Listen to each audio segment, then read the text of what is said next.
পছন্দের মেশিনের যখন এই অবস্থা হয় তখন পুরাই মাথা নষ্ট। অনেক দিন পর আজকে মেশিনটা একটু উঠিয়ে দেখছিলাম যে মেশিনের ভিতরকার অবস্থা কী, তেলটা পরিবর্তন করতে হবে কি না।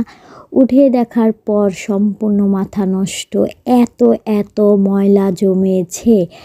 আমি না সেদিন পরিষ্কার করলাম, মানে আমি ভাবতেই অবাক লাগছে, এত ময়লা আর কি অবস্থা, টিনটাও জং ধরে গেছে। আমি আমার হাজব্যান্ডকে বারবার বলছিলাম যে মেশিনের অবস্থাটা কত খারাপ হয়ে গেছে, আমার নতুন মেশিনের এই অবস্থা কেন হলো, এই সেই অনেক কথা বলতেছিলাম। আর সে এখান দিয়ে তার হাত দিয়ে পরিষ্কার করতেছিল। আমার কাছে একটু খারাপই লেগেছে, এত ময়লা কিভাবে জমলো আমার না এখনও মাথায় কাজ করতেছে না। মানে আমি ভিডিওটা এডিট করার সময় আমার কেমন যে লাগতেছিল, এত ময়লা। পরবর্তীতে সে সম্পূর্ণ তেলটাকে আলাদা একটা বোতলে ঢেলে নেয়। এই দেখেন কত ময়লা, আল্লাহ। পরে ভালো মতন এই ময়লাগুলোর তেল আমরা একটা বোতলে ঢেলে রাখি। এখানে প্রায় অনেকখানি তেল ছিল, আপনারা দেখতে পাচ্ছেন ভিডিওর মধ্যে। পরে সে অনেক পরিষ্কার করার পর আমি এই ব্রাশটা এনে দেই। আমি বলি, দেখো মেশিনের যত্ন আগে, নতুন ব্রাশটা দিয়েই মেশিনটাকে ভালো করে পরিষ্কার করো। সে পরিষ্কার করছে আর বলছে এই জায়গাটা খেয়াল রাখবা, এই জায়গাটা যেন কখনো ময়লা না আসে, তাহলে মেশিনের সমস্যা হবে। আরও অনেক অনেক জ্ঞান দিতেছিল, আমি শুনতেছিলাম দাঁড়ায় দাঁড়ায়।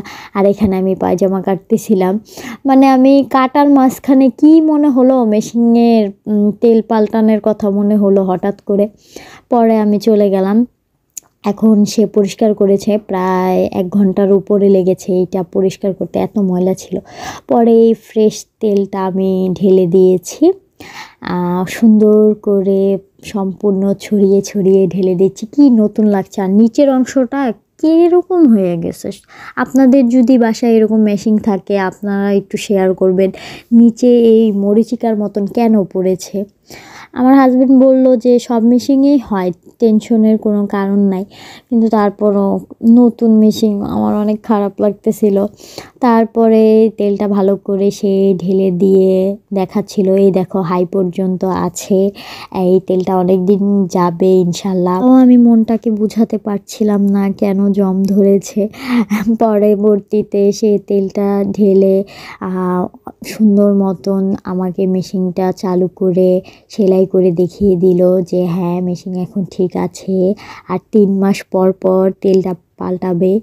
তুমি এইবার 6 মাস পরে পাল্টিয়েছো, তাই আর কি এই অবস্থা হয়েছে। তুমি তো মোটামুটি ভালোই কাজ করো, তাই মেশিনটার যত্ন নিবে। আমার এই মেশিনটা খুবই যত্নের, শখের, পরিশ্রমের কেনা।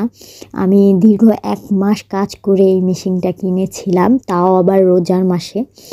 রোজার মাসে আমি ফ্যাশন ডিজাইনারের ক্লাস করতে যেতাম, এসে সেলাই করতাম, সেলাই করে পরবর্তীতে পুরা 1 মাসের টাকা জমিয়ে আমি এই মেশিনটা কিনি। আজকের ভিডিওতে তেমন কিছু ছিল না, মেশিনের যত্ন নিয়েই কথা বললাম। সবাই ভালো থাকবেন, আল্লাহ হাফেজ।